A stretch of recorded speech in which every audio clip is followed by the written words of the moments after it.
తమ్ముడు వాళ్ళ నాన్నగారి దగ్గర నుంచి నాకు కుటుంబంతో అత్యంత సన్నిహిత సంబంధం. ఎప్పుడు టీడీపీ ఆఫీస్కి వచ్చిన ఫస్ట్ వినాయకుడు కనపడేట్టు యాదగిరి అన్న కూర్చొని తమ్ముడు బాగున్నావా అని పిలిచేది మమ్మల్ని అందరినీ. ఎవరు వచ్చినా సరే ఆప్యాయంగా పలకరిస్తూ సార కోసం ఆయన చనిపోయే వరకు ఆయన నోటికి ఒకటే మాట, చంద్రబాబు గారు బాబు గారు బాగుండాలి అని. చనిపోతూ ఆయన ఒకటే మాట అన్నాడు, నేను పోతున్నా సార్, నా కొడుకుని మీకు దత్తత ఇస్తున్నా సార్ పార్టీకి అని చెప్పిన మహోన్నత వ్యక్తి యాదగిరిని తలుచుకుంటూ ఈ రోజు కలియుగ దైవం శ్రీ వెంకటేశ్వర స్వామి ముద్దు బిడ్డ తెలుగు ప్రజల కోసం ఓ రోజు నాకు ఒకసారి అనిపించింది. ఓ రోజు ఏడుకొండల వారు అమ్మవారు కూర్చొని డిస్కస్ చేసుకుంటూ విపరీతంగా మన దగ్గరికి భక్తులు వస్తున్నారు, అందరికీ చేస్తున్నాం చేతనైనంత, మన దగ్గర కొంతమంది రాలేరు, వాళ్ళ దగ్గరికి మన దూతను ఒక ఆయన్ని పంపించాలి, వాళ్ళలోనే తిప్పాలి, వాళ్ళలోనే కలిపి ఉంచాలి అని చెప్పి అనుకుని చేద్దాం అనుకుంటే స్వామివారి చూపు కింద పడంగానే నారావారిపల్లి మీద ఆయన రేసిపడి అమ్మ కడుపున 76 ఏళ్ల ముందు 76 ఏళ్ల క్రితం పుట్టిన ముద్దు బిడ్డ మా దైవం నారా చంద్రబాబు నాయుడు గారు. కష్టం అంటే ఆయనకి ఇష్టం, శ్రమ అంటే ఆయనకి అలవాటు. దేన్నైనా సరే ఎంత ఒక సామాన్యమైన కుటుంబంలో వచ్చి దేన్నైనా సాధించగలని నిరూపించిన మోహన వ్యక్తి మన చంద్రబాబు గారు. ఆయన కూడా ఇదే కేబీఆర్ పార్క్ ఇదే ప్లేస్ లో ఇక్కడ నుంచి బయటకు వస్తే అప్పుడు నిజంగా సార్ అరెస్ట్ చేసినప్పుడు నాకు వినాయక చవితి పండుగ కూడా చేసుకోబుద్ధి కాలేదు. రోజు ఏందో మా తండ్రో మా అన్నో మా నాన్నో ఎవరికో మన ఇంట్లో మన కుటుంబంలో కష్టం వచ్చినట్టు నేను కాదు, ప్రపంచవ్యాప్తంగా ఉన్న ప్రతి తెలుగువాడు పడ్డ బాధే నేను పడ్డాను. నేను ఒక్కనే స్పెషల్ గా పడలేదు, ప్రతి ఒక్కరు అనుభవించిన కష్టమే నేను అనుభవించాను. ఏం చేస్తున్నామయ్యా, ఆస్ట్రేలియాలోనో అమెరికాలోనో లండన్లోనో స్వీడన్లోనో గారు జైబాబు మన ఊళ్ళు వెళ్దాం, మన సొంత ఊళ్ళో వెళ్దాం, మన ఊరు పొలిమేరల నుంచి జై చంద్రన్న అందాం, ఎందుకు రారో జైల్లో చూద్దామని అరవటం పిలిపియటం. ఆ రోజు ఆత్మీయులందరూ పాపం ఐటీ ఉద్యోగులందరూ నిజంగా చెప్తున్నా, ఆ రోజు ఐటీ ఉద్యోగులు చేసిన ప్రతి ఒక్కరికి మీ హృదయపూర్వకంగా మీ అందరికీ పాదాభివందనాలు తెలియజేస్తున్నా. మీరందరూ ఎంత కష్టపడ్డారండి. మనకు వచ్చే జీతాలు అన్ని పక్కన పెట్టి, మన జీవితాలను పక్కన పెట్టి, మన ఆఫీసులు పక్కన పెట్టి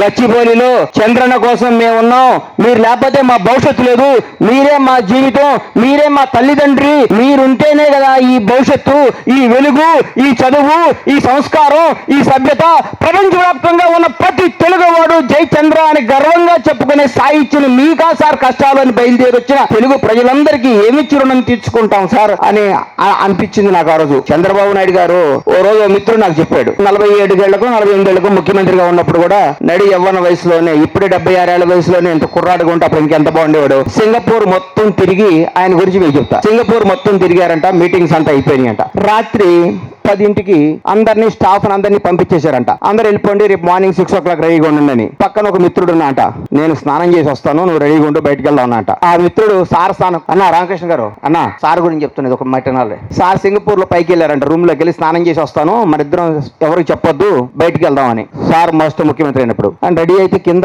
సార్ నన్ను సింగపూర్ వచ్చారు, అందరిని పంపించేశారు, ఎక్కడ తీసుకెళ్ళమంటారో ఎన్నో ఆలోచనలు అంట ఆయనకి. ఎక్కడ ఏ పబ్కి తీసుకెళ్ళమంటారో, ఏ సినిమాకి తీసుకెళ్ళమంటారో, ఏ కార్యక్రమాన్ని తీసుకెళ్ళమంటారని నీట్ గా తయారొచ్చి ఆ కారు ఎక్కువ అన్నారంట. కారుకి పోనీ అంటే సార్ పబ్బులు అటువంటి ఇటు పోనీవయ్య అని చెప్పి మీ ఊర్లో చెత్త ఎత్తే విధానం చూపించు అన్నాడంట.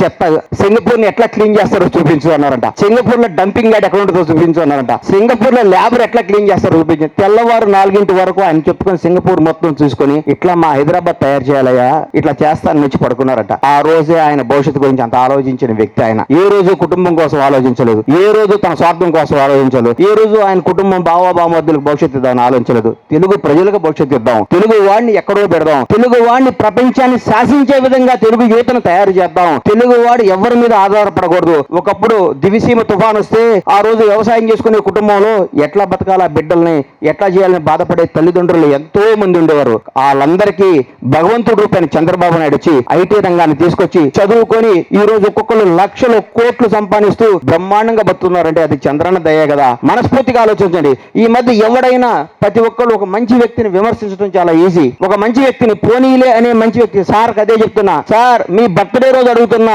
అన్యాయంగా మిమ్మల్ని విమర్శించే వాళ్ళని ఊరుకోవద్దు సార్. మీరు మిమ్మల్ని విమర్శిస్తుంటే మేము తట్టుకోలేకపోతున్నాం సార్. మిమ్మల్ని మాటకు వస్తే ట్విట్టర్ ఉంది కదా అని ట్వీట్ చేస్తున్నారు. మీరేం చేస్తున్నారు? నువ్వు వచ్చి చేయవయ్యా, నువ్వు ఒక 10 మందికి సాయం చేయి, నువ్వు 10 మందికి భవిష్యత్తు, 10 మందికి జీవితాన్ని, 10 మంది ఒక 10 కంపెనీలు తీసుకురా. ఎన్నెన్నో కంపెనీలు తీసుకొచ్చి ఎందరి కోసం రాత్రి పగలను తిరిగి చలిలో కూడా షర్ట్ వేసుకొని మామూలు కుర్రాళ్ళ నడుచుకుంటూ పోతున్న చంద్రబాబు నాయుడు విమర్శిస్తానికి మీకు కడుపా నోరా ఇంకా నాన్న అనిపిస్తుంది. ఒక వ్యక్తిని అనుభవించక ఒక పని చేసేవాడిని ప్రోత్సహించండి. ఇవాళ మీకు చెప్తున్నా, ఇదే కేబీఆర్ ముందు చంద్రబాబు గారు 100వ పుట్టినరోజు ఆయన సమక్షంలో ఘనంగా చేసుకునే రోజు వస్తుంది.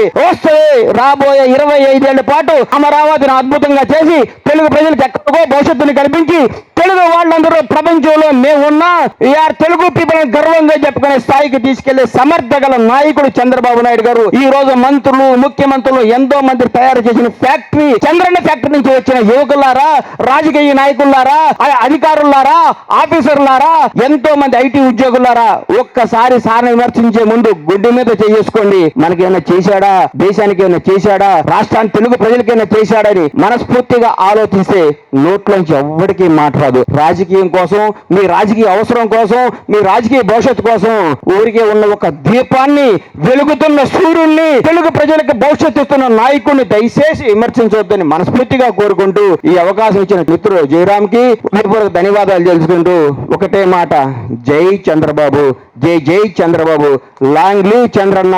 మీరు 100 ఏళ్లు చల్లగా ఉండాలి. మీరు ఇలాంటి పుట్టినరోజులు ఇంకెన్నో చేసుకోవాలని మనస్ఫూర్తిగా కోరుకుంటూ సెలవు తీసుకుంటున్నాను.